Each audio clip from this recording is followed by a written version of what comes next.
kita dengarkan cerita Keong Emas, cerita anak dari Jawa Timur. Dahulu kala, hiduplah seorang pemuda bernama Galoran. Orang tuanya adalah orang yang terpandang dan disegani di desa. Namun, Galoran suka foya-foya dan bermalas-malasan, menghamburkan harta kedua orang tuanya hingga mereka tiada. Maka habislah harta bendanya. Seorang wanita kaya raya menjadikannya suami. Wanita itu memiliki seorang anak perempuan yang rajin dan pandai menenun bernama Jambean. Jambean yang rajin bekerja itu sering menasehati ayah tirinya agar tidak bermalas-malasan saja. Nasihat itu justru membuat Galoran muka. Beraninya dia menasehati orang tua. Patutkah itu? Galoran marah. Ibu Jambean berusaha membela Jambean. Tetapi apa daya? Sekarang engkau harus memilih. Aku atau anakmu? Ancam Galoran. Hati ibu Jambean sangat sedih mendengar perkataan Galoran. Dia menangis siang malam karena bingung. Suatu hari dia memanggil anaknya. Jambean anakku, kemarilah nak, serunya lirih. Jambean langsung menghampiri ibunya yang tengah bersedih. Mengapa emak bersedih saja? Tanyanya dengan iba. Maka diceritakanlah rencana Galoran yang berniat mengusir Jambean dari rumah.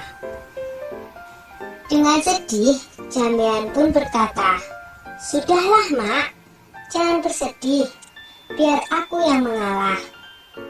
Yang benar nanti akhirnya akan bahagia mak," kata Jambean meyakinkan ibunya. "Aku akan pergi melewati jalan ke Bandungan."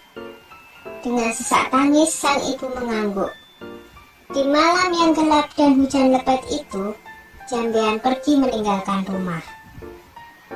Tak berapa lama kemudian, ibu Jambean yang tak kuasa menahan kesedihannya berusaha mencari, tapi tak bisa menemukannya. Ibu Jambean tak bisa menemukan anaknya karena secara ajaib Jambean telah berubah menjadi seekor siput, atau dalam bahasa Jawa, keong. Di desa Dadapan hiduplah dua bersaudara, bernama Nyai Sambika dan Nyai Sembagil. Mereka hidup miskin dan bekerja mengumpulkan kayu bakar dan daun talas. Suatu hari, keduanya pergi ke bendungan untuk mencari daun talas. Tiba-tiba mereka terpana melihat keong berwarna keemasan di atas batu. "Alangkah indahnya keong ini," seru Nyai Sambika. "Lihatlah, kulitnya indah berwarna keemasan. Aku ingin memeliharanya," katanya lagi. "Iya, sangat indah. Kita bawa pulang saja dia," saut Nyai Sembadil. Maka dibungutinyalah keong tersebut untuk dibawa pulang. Mereka meletakkannya di dalam tempayan tanah liat di dapur rumah. Semenjak itu, kehidupan mereka berubah. Terutama setiap pulang dari bekerja, di dapur selalu tersedia lauk dan rumah berubah menjadi rapi dan bersih. Nyai Sambika dan Nyai Sembadil merasa heran dengan keadaan itu. Mereka berencana untuk mencari tahu siapakah yang melakukan semua itu. Suatu hari seperti biasa, mereka berangkat kerja.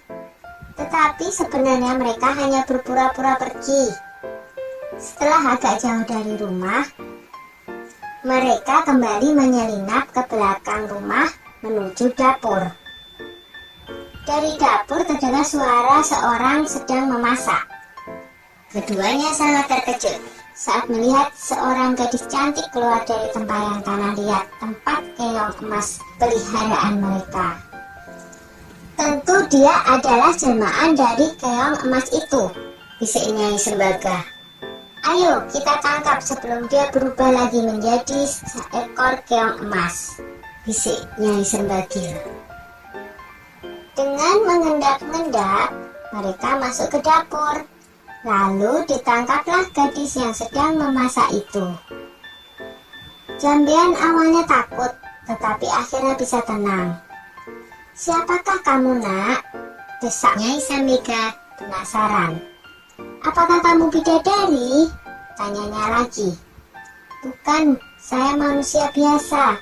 Saya diusir oleh ayah tiri saya, sehingga saya menjelma menjadi keong," saut Jambean tertunduk.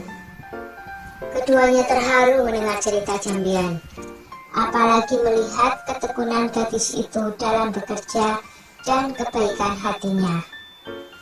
Akhirnya, keong emas diangkat sebagai anak. Sejak itu, keong emas membantu keduanya itu dengan menenun.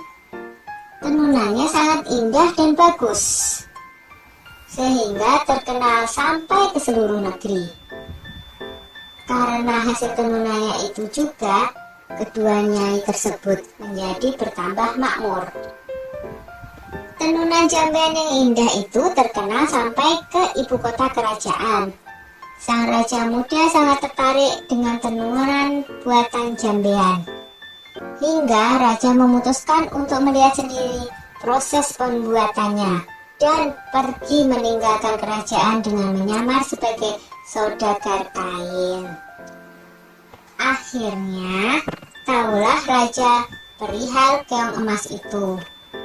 Raja tak hanya terpikat dengan keindahan tenunannya, tetapi juga terpesona dengan kecantikan Jambean. Raja memerintahkan kedua nyai untuk membawa Jambean ke istana dan hendak meminangnya menjadi permaisuri. Betapa senang hati mereka, karena ketekunan dan ketabahannya, Jambean dan kedua ibu angkatnya kini hidup bahagia di istana raja. Sudah dulu ya cerita keong emasnya. Sampai jumpa.